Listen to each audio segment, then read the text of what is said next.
we're live, man. I'm out here with Chase. What's going on, man? What's up, man? Alright, so I've actually known him for a very, very long time, but we haven't talked in about 10 years. 10 years. Long time. But we damn near grew up together as Boys and Girls Club, so this guy's out here. But what you been doing those 10 years, though? You know, I've been going to school, and then outside of that, got some hobbies now, and I play in a band, and you know, we've gone on tour. Yeah, I saw that. Yep. Yeah, we've gone on tour out to Texas before, New York, Chicago, played all those places. And I also play competitive Super Smash Brothers for the Nintendo GameCube. I play Melee. How did, okay, because we played Smash growing up. Yep. So you just kept going. Yeah, that's actually like what got me like involved in the whole competitive aspect. Yeah, because we used to play the N64 version. Yeah. Oh, we logged a lot of hours. Yeah, we used to have tournaments too. So there. And then I remember in like the teen room, I was never allowed in the teen room because I stopped going when I was 12. But they had Melee in there, and I was always so jealous. Yeah. I never got to play Melee. But I eventually got it, and I started playing with my friends casually. And I've always was interested in beating people in Smash. And in my senior year of high school, I got introduced to the Smash Bros documentary, which is on YouTube, and it's a phenomenal documentary. It's like 6 hours, so it's in like 30-minute segments. So it's like, it's bearable, you know? But it blew my mind how big of a scene there was, and so I started going to tournaments all throughout Michigan, and now I'm pretty good. So it's pretty nice. That's awesome, man. Like, so who do you play? I play Falco. That's my boy. Falco? Falco's my boy. Do you ever get like, because I played I played a lot of League of Legends. Right. And like I've done like small amounts of competitive. So do you get to like ban people or no? No, like, you don't. You get to ban stages. Okay. If you're doing a best of 3 set, then there are 5 starter stages, and then there's 4 starter stages, and then a 6th counter pick stage. And when you win in a best of 3 set, you get to ban 1 stage that your opponent cannot choose. So there's that. There's also a Dave's stupid rule, where if you win on a stage, you can't go back to that stage unless your opponent agrees to it. That's kind of interesting. Oh, so that's okay. So that has more variability. All right. Yeah. So you can't ban characters, but you can ban stages, which is a little bit different than League. Like League only has like 1 map. Yeah. So you know, that's how it is. It's very interesting. Okay, and now you're also part of a band, right? Yep. So like, for people who don't know, like, well, what do you do there? Are you the singer, guitarist? What do you do? I am the bassist, and I do backup vocals. We've been playing for about 3 years now. We're mainly based in Ann Arbor. We're called Dogleg, and yeah, I mean, we just rip shows all the time. I don't know what to say other than we slam. How did you get people together? We actually all knew each other growing up. We went to School of Rock in Rochester, Michigan, which is like you'd think is like a music education program where you would get together and you would do these like mock shows with people. Like there could be like the Nirvana show, and it'd be a group of kids, maybe about 20 of them, and there'd be a set list of about 12 Nirvana songs. And over the course of like a month or 2, everyone would learn the songs and be assigned parts of the songs. And then we'd have a show, and we'd play them at like the Crowfoot or the Blind Pig. So that was really fun. Is that, yeah, because you know Haley Spence, right? Yeah, she was in that, yeah. Okay, so, hey Haley, how are you? Well, yeah, Haley and I went to high school together. That's how, like... yeah, no, I remember Haley mentioning that, yeah. So we didn't, like, I didn't know that there was a connection between, like, us 3 until, like, literally junior, senior year.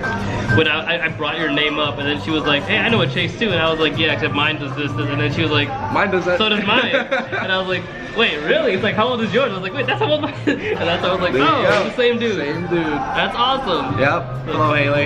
Yeah. I haven't talked to, like, Haley, congratulations on your wedding. I know I was there, but like, hope it's going really well. Love you. Congratulations. That's crazy, man. Small world. Small world, definitely. Where do you want to go with your band? Like, is long-term goal like being a part of the band, or like being like pro video game player? Definitely being part of the band. I kind of market the video game aspect. Good answer. When I play shows, I actually market how good I am at Smash Bros. And sometimes I'll bring a setup and I challenge people, and I say if anyone can beat me, I'll buy them merch, or I'll buy them whatever they want. They can beat me in Super Smash Bros. No one has done it yet, so that's pretty awesome. The good part about being a part of the scene is that when you know when someone's gonna beat you, you know? Really? And the fact, like, I know the people who are good in Michigan, so I don't think a stranger coming up to me and challenging me, I'm scared of playing that person. Like no chance of No, I've done it in other states as well, where there's definitely a higher chance of someone really good coming, and we played a show in New Jersey. And what happened was, when I was playing, after I challenged anyone, he came up and he challenged me, and then I figured out that he actually knows how to play the game, like we talked about, you know, like, oh, he plays competitive, blah, blah, blah. So we did a set, and afterwards he told me he's actually number 3 on the New Jersey PR, like the power ranking system. But I won the set, and I was like, oh my god, I can't believe I just did that. So I've got some pretty interesting experiences from combining my 2 hobbies like that. And then in the Michigan community, also, since the band's name is Dogleg, and then we actually named one of Falco's moves, when you kill with up air off the top, we call it the Dogleg, and everyone shouts out Dogleg at the tournament. So that's really cool. It's really hype, yeah. Is that like, do you try to like finish people like with that too? Yeah, usually. Of course, yeah. Well, you know, like, if the situation applies for it, I'm not gonna like style too hard, especially if it's like a very serious set. But I do have one friend that I'm very notorious for always killing him with it. So that's a good friend. Yeah, that's a good friend. That is incredible, though, dude. Yeah, I don't think I have any chance of getting into Super Smash at this point. It's never too late. It's never too late. You just have to know that you're gonna get beat up. You're gonna lose. How do you practice?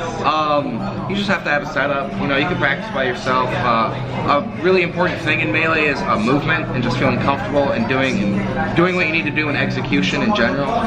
So just kind of sit down and play by yourself, like versus a computer if you want. But it's all about executing what you need to execute, and then, you know, you can learn more technical stuff as you go along.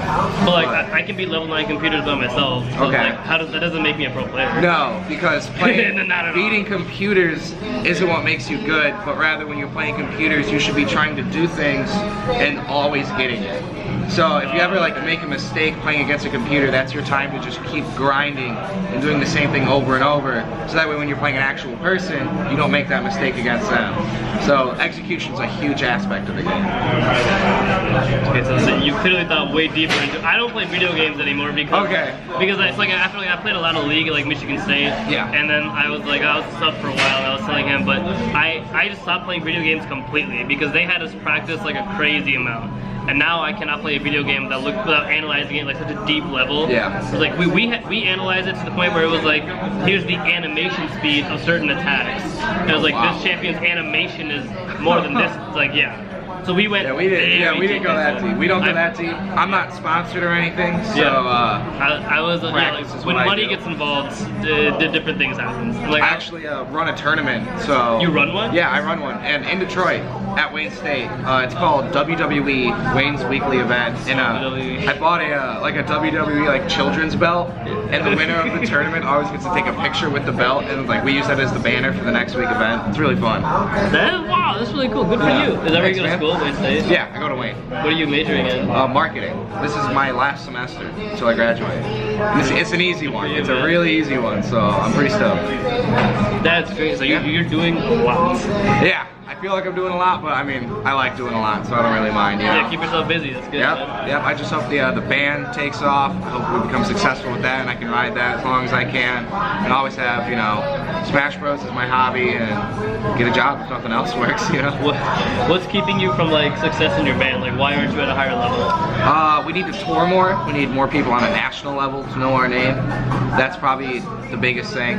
I think we're really good at writing music. We're really good at releasing it and playing shows. We're phenomenal live. Yeah, you're on Spotify, right? Yeah, we're on Spotify. Tell me you're on Spotify. That's really cool. We're on Spotify. We're on Bandcamp, iTunes, SoundCloud, you name it, and we're on it. We're on Tidal, which is kind of weird because it's all like rap. Yeah. We're on there. Oh, okay.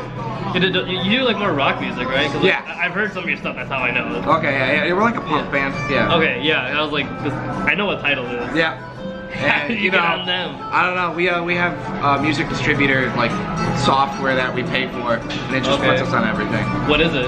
It's called DistroKid, I believe. DistroKid? I think so. Yeah. I don't do it personally. My guitar set's set up, but I think that's the name of the service. Okay. So who's the primary like writer of the songs? We kind of all have our own share. Okay, that's the way of saying he's the biggest guy. I am not the biggest guy. Usually what'll happen, what's most common is that my guitarist will come in and he'll bring something to the table like, yo, this is a cool riff or this is a cool idea, and then the band as a whole, we all build on it together. Okay, here's the difference with like, so I do stand-up comedy, but like these people already like pretty much know that. Yeah. So with stand-up, like it's a one-man show, right? Like you don't have you don't have a group you can depend on. Yep. So that's where it gets like, this is where it gets harder, but it gets easier because for you guys, how often do you have disagreements on like the kind of songs or music that you play? We disagree on what should happen in the song, but it's never like hostile. What do you mean, what should happen? Sort of the structure, what we want to go down. Sort of if we're writing a song and then we decide like, okay, what should happen here? Or what note should we play? How should we play it? We'll present What different note ideas. you should play? Yeah, like definitely like what it okay. should sound like, you know? Oh, So okay. So sometimes we'll disagree, and I'll be like, I think we should do this, or what if we try this out, or sometimes my drummer or guitarist will also offer ideas, and we kind of just bounce them off of each other until something clicks, and all of us are just like, whoa, It worked, that was yeah. insane, let's do that. Okay, so in my experience, when it comes to like any like sort of art form, you're gonna get three reactions. You're gonna get yes, no, or wow. You're looking for wow every always single look time. for wow, That's yeah. what you gotta get for. That's the same thing with like whenever I'm writing jokes, Uh-huh. and I like it because like for me, I don't have someone to go to and be like, hey man, read this. How does it look? Okay. Because if I'm writing a joke about like Indian culture, I cannot Yeah. go to you and be like, yo, how does it look? Right. Because like, you didn't I grow wanna up get with it, yeah, I want to get it. But that's also the advantage of like, since no one knows except for like me and other people, I can talk about that on stage. Yeah. And it's like more informative. So that's a different scenario. It's just like, and I think the biggest difference I've told between like music and comedy is that for you guys, if people hear your songs like on Spotify or like on iTunes, you can play those same songs live and it'll be even like a better experience. Yep. I can't do that. That's true. Because if someone hears if someone hears like a joke on YouTube or online, it's over. Like you can never reuse that joke because if you, Really? No, because it's like if you so for example, if I listen to one of your songs, right? Yeah. Like even like a month down the road, that song will still be good.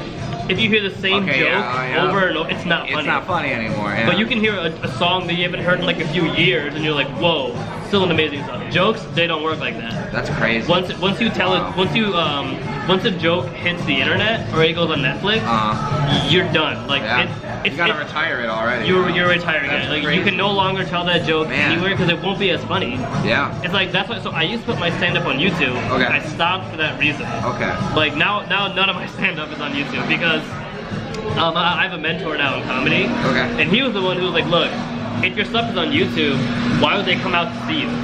Because like, true, and yeah. he's the one that told me, he's like, you're not like a musician. For a musician, you put your stuff on SoundCloud, you put it everywhere. Yeah. Because people will hear it, and then they say, oh, now I want to hear it live. Yeah. But when you hear a joke, you're not like, oh, now I want to hear the same joke live. Like, no. Very true. Right. So you always have to be writing new material like constantly? Always. Wow. That's demanding. Oh, yeah. That's very demanding. There's, you cannot redo your material if someone, I mean, so this is what I mean, like, I can't, because you can perform like one joke for two different audiences, they react completely differently. Okay. Like I've had like a 5 to 7 minute set of jokes which have killed at some comedy clubs. Nice. In other areas, nothing. No laughs, nothing. So, but this is the fun of it, where it's like you get to you need to perform the same joke for multiple audiences. Okay. And different venues. Yeah. To see how they react. But I was like, music, there's an advantage in that, like, because see, music has genres. Yeah. Where it's like, so if you know yourself, you're like, I like rap music, I like rock, I like hip hop. So you look for music in those genres. Like if you don't like country music, you don't listen to Taylor Swift as often, right? Yeah. But there's nothing like that for comedy. Interesting. There's no genres for comedy? No. Like, Huh. so when you go to a comedy club, right? Yeah. you have no idea what you're gonna hear from the comedians. But if you go to like a Wiz Khalifa concert, you know exactly, you know exactly what you're gonna. Even the opener is gonna be probably a rapper. Yeah. Comedy, nothing like that. You don't know who you're getting. Really interesting. I never thought of that. Well, that's the big advantage for music. It's like, at least when you pay for something, you know what you're gonna pay for. That's also why, because like in comedy, what happens a lot is like, and this has happened to me on numerous occasions. What'll happen is like somebody will come up to you after like you perform, and they have told me to my face, like, dude, I don't like that joke. Like, you should stop telling it, it's offensive. Okay, yeah. But I was like, no, like, no, as an audience member, you can't, like, that'd be like me coming up to you saying, I don't like that song, don't play it anymore. What would you say? Okay, yeah, I'd be like, I don't know what I'd say, but like, I don't think you have the choice there. No, that's not your choice. That's exactly what I'm saying. But see, that happens to comedians every day. That doesn't happen to musicians. Yeah. For that reason, because at a music concert, you know what you're buying. Yeah. At a comedy club, you don't know. Because there's no genres like that. Yeah. I've always thought that there might have been genres. Like, I've never gotten into like what comedians I should listen to or whatever, but that's really interesting. I always thought that maybe there was some format where, like, because I guess there's not even opening acts, so it's hard to like. There are, but you don't. There are, but you don't know. Like the opening, because like I can open up for like someone who has nothing to do with me. Okay. Because sometimes what they'll do is like they'll have so like if you're Joe Rogan. Yes. So like if I open up for Joe Rogan, that means they're trying to get like more, because like I can attract a more like Indian Asian audience. Yeah. He can attract more like white people. Yeah. So that's how you get more people in a show. Okay. Right? But if I go up there, the audience that's there for him might not laugh at my stuff, but now we have a bigger audience in the theater. That's how you fill it. For music, if you go to see like a Wiz Khalifa concert, you know that you're gonna get rap, and the opener is gonna be a rapper too. It's not gonna be like two different genres of music playing. Comedy, you might have it. You just don't know. It's really interesting. Okay. Well, I guess comedy and music are definitely two very different worlds. Yeah, they're really. I mean, thought of that. There's the funny part is like when it comes to like rap and comedy are very synonymous. Okay. Because they all have, it's all the same setup. It's like setup, delivery, punchline, tag. Every rap song is the same. Every comedy set's the same. There's even comedian rappers, so I guess like that really goes hand in hand. Like so, I mean, Dave Chappelle actually joked about it. Is like every comedian wants to be a rapper. Every rapper wants to be a comedian. Because off the stage, they're different people. Yeah. Like I've met Kevin Hart. Like I have one of his shows. Like I've written jokes for him before. Really? And yeah, so I can tell you that he's not the same guy off stage. Is he much more quiet, I'm assuming? He's a lot more serious. Serious? He's a lot more business oriented. He's not funny. Interesting. He's like, let's get shit done. He's not the same person on stage. Whereas other comedians are like Gabriel Iglesias, like fluffy. Yeah. I've never met him in person. I've met him over a Skype call. Okay. He is the same human being. Like, interesting. All the time. Okay. But do you feel it's like when you go up and like when you approach like bookers to like do shows, how do you conduct yourself? Like, do you conduct yourself in a business manner, or are you your person on stage? Because if I'm definitely not the person I am on stage. Yeah, if I'm funny in front of like managers, they're like, bro, get out of here. Like, don't be a comedian to managers. Yeah. Be serious. Yeah. Well, with stage presence for me, I'm kind of just like throwing myself about and thrashing around, so I definitely don't act like exactly that like off the stage. Yeah. You know, but. Yeah, I would say it's kind of different because stage presence in a band isn't really anything you can relate to how you are off the stage, just because there's really no time for you to show your personality rather than you just have to express the music. Oh, okay. So I would say that I definitely don't flail myself about when I'm not playing on a stage. That's about the biggest difference. But outside of that, like in between songs, like we can say a word or two, and usually on stage I'll just give a shout out to the other bands, or I'll tell them like, go buy merch, you know, stuff like that. Standard stuff where we're playing next, if they want to see us again. There are some people who are really good at crowd engagement in between songs. I don't think I'm the best at it right now. What do you mean, like crowd engagement? Just sort of, kind of like they do, like, people do sort of mini stand-up sessions in between songs because they have to kill time while people are tuning or getting ready for the next song. Oh, okay. So they'll just talk to the crowd or bring up a funny story or something like that. And I don't really do that. I get a little too nervous talking in front of everyone like that. it's a lot easier for me to just play the music and then all my nerves go away. When all the focus is on me when I'm talking is a little too scary right now. Hopefully that changes over time. Do people approach you like after your shows, and do they like, because there's some like artists who are like their stage presence is who they are off stage as well. Yeah. But do you like, that's more common in like other, because I've seen like your Instagram and stuff like that. Like you're not wild like right now, but like on stage like you have to like exude that, like, cause like that's what your music calls for. Yeah. Like if you're doing just like reggae music, you're not gonna. You're not gonna. It doesn't fit the narrative here, right? But I would definitely say I have energy. Like right now, we're just doing a little podcast, so I'm not gonna be, you know, like I'm not gonna be going nuts. We're in a Starbucks. We can't be screaming at like that. Yeah. But I mean, I like to party, so if that shows anything, and then that relates to sort of the music I make and how I express myself on stage. So there's some definite overlap there. But I would say, you know, like I'm a high energy person when I want to be, but when I'm talking to people who book shows and managers like that, I'm usually really friendly and business oriented. Okay. Depends on who I'm talking to. That's the way it should be. Yeah, exactly. If I'm talking to someone that's sort of like in the DIY scene, then I'm usually more friendly than business-like. But if I'm talking to someone who's like a serious promoter, then I'll be more business-like than like overly friendly. That's probably the way you should be. Yeah. Like, exactly. I can only imagine it's a good thing. Yeah. I think I play it right. I mean, we get good shows. And yeah, like you're touring all over the country, right? So that's good. Like that's what you want to be doing. Yeah. Look, that's our time. Oh, okay. They passed by that fast. Yeah, it was shoot the shit. That's awesome. Thank you for coming out, man. Yeah, no problem, I appreciate that. All right, you guys. This is Chase. Wait, so tell them where they can find you on Instagram and all that business. I'm on Instagram. You can find Dogleg the band on Instagram. We got Twitter. We got Facebook. Give us a like. Give us a shout out. We're on YouTube if you want to check out our YouTube videos of live performances. We got a couple studio sessions you can also check out there. But yeah, it's leg_dog for Twitter. I think it's just Dogleg band for Instagram, and then just type in Dogleg on Facebook and you can find us there. All right, thank you, man. All right, you guys, stay fresh. Take care.